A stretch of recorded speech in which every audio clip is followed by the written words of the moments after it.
అందరికీ నమస్కారం అండి. నేను తిరుమల కాలినడక మార్గంలో ఉన్న ఏదైతే మోకాలిమెట్ట గోపురం దగ్గర ఉన్నానో ఈ గోపురం తర్వాత నడిచే మెట్లకి ఎంతో ప్రాధాన్యత ఉంటుంది.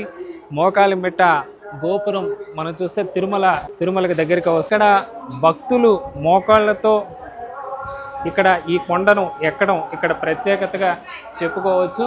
దీనికి సంబంధించి కూడా ఎంతో పురాణ చరిత్ర అలాగే స్థల పురాణానికి సంబంధించి కూడా కొన్ని విషయాలు కూడా ఉన్నాయని చెప్తారు.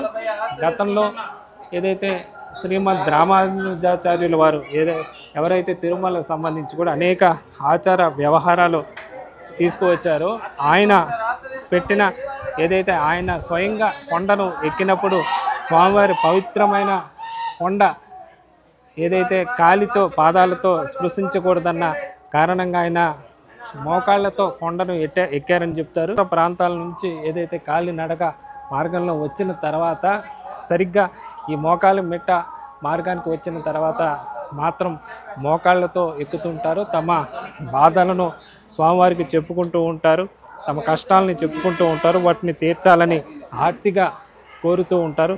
మనం చూస్తే ఇక్కడ భక్తులంతా మోకాళ్ళతో ఎక్కుతూ తమ యొక్క కోరికలను స్వామివారికి చెప్పుకుంటున్నారు. కష్టమైనప్పటికీ కూడా ఎంతో ఇష్టంగా ఇక్కడ భక్తులు భక్తిగా స్వామివారిని తలుచుకొని మోకాలిమెట్ట నుంచి మోకాళ్ళతో కొండను ఎక్కడిక్కడ ప్రత్యేకత చెప్పుకోవచ్చు. ఇక దీని వెనుక దీనికి మోకాలిమెట్ట అని ప్రాంతం అన్న పేరు రావడం కూడా అనేక కారణాలు కూడా ఉన్నాయని చెప్పుకోవచ్చు. ఇక్కడ నుంచి ఎత్తైన వాళ్ళు కొండ ప్రాంతం కావడంతో ఇక్కడ నుంచి గతంలో కొండ ఎక్కడం కష్టంగా ఉండేదంట. అందుకని నేరుగా ఈ విధంగా పాకుతూ కొండను భక్తులు ఎక్కేవారని కూడా చెప్తారు.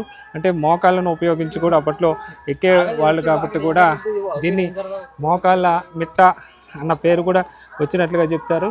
అలాగే శ్రీమద్ రామానుజాచార్యులు వారు మోకాళ్ళతో ఎక్కిన కారణంగా కూడా మోకాళ్ళ పర్వతం అన్న పేరు కూడా వచ్చినట్లుగా కూడా చెప్తుంటారు. ఇక్కడ భక్తులు ఇక్కడ ప్రత్యేకంగా కొబ్బరికాయలు కొట్టి కర్పూరాలు వెలిగిస్తూ ఇక్కడికి వచ్చిన తర్వాత తిరుమలకు ఇంకా దగ్గరగా చేరుకున్నామన్న ఆనందం కూడా భక్తులకు వస్తుంది. ఎంతో ప్రయాసాలు కోర్చి దూర ప్రాంతాల నుంచి కాలినడక మార్గంలో వచ్చిన భక్తులు ఈ మోకాలిమెట్ట ప్రాంతం చేరుకోగానే ఇంకా తిరుమల శ్రీవారి సన్నిధికి చేరుకున్నామన్న ఆనందం కూడా వస్తుంది. మోకాళ్ళ పర్వతంలో ఈ మోకాళ్ళతో ఎక్కి తమ మొక్కులు తీర్చుకోవడం కూడా ఒక ప్రత్యేకంగా చెప్పుకోవచ్చు. ఇక్కడ పిల్లలు పెద్దవాళ్ళన్న తేడా లేకుండా అన్ని వర్గాల వారు ఇక్కడికి వచ్చిన తర్వాత మోకాళ్ళ మిట్ట పర్వతాన్ని మోకాళ్ళతో ఎక్కి తమ మొక్కులు తీర్చుకుంటూ ఉంటారు. ఇలాగా భక్తులు స్వామివారికి తమ మొక్కులు చెల్లించుకుంటూ ఈ మోకాళ్ళ పర్వతాన్ని ఎక్కి అనంతరం తిరుమలకు వెళ్ళి స్వామివారిని దర్శించుకొని అక్కడ తమ సమస్యలు స్వామివారికి చెప్పుకుంటారు. అలా కొంతమంది భక్తులు ఉన్నారు ఇక్కడ నాతో పాటు. ఎందుకు మోకాళ్ళ పర్వతం ఈ విధంగా మోకాళ్ళతో ఎక్కుతారు, వాళ్ళ అభిప్రాయాలు ఏంటో కూడా తెలుసుకునే ప్రయత్నం చేద్దాం. చెప్పండి, మీరు ఎక్కడి నుంచి వస్తున్నారు?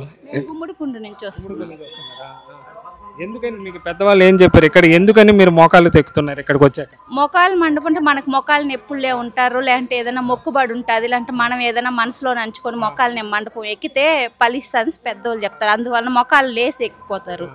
మరి వేస్తే మంచిది, మోకాళ్ళని నొప్పి ఉంటే తగ్గిపోతారు. గతంలో ఎప్పుడైనా ఎక్కినారు వచ్చినప్పుడు? మేము ఫస్ట్లో ఎక్కున్నాము, ఇప్పుడు ఎక్కలేదు. సరే, ఇంకొంతమంది మీరు ఎక్కడి నుంచి వస్తున్నారండి? నేను గుంటూరు అండి. ఇక్కడికి వచ్చిన తర్వాత మీకు మోకాళ్ళతో ఈ కొండ ఎక్కాలనిపిస్తుంది, ఎవరు చెప్పారు మీకు?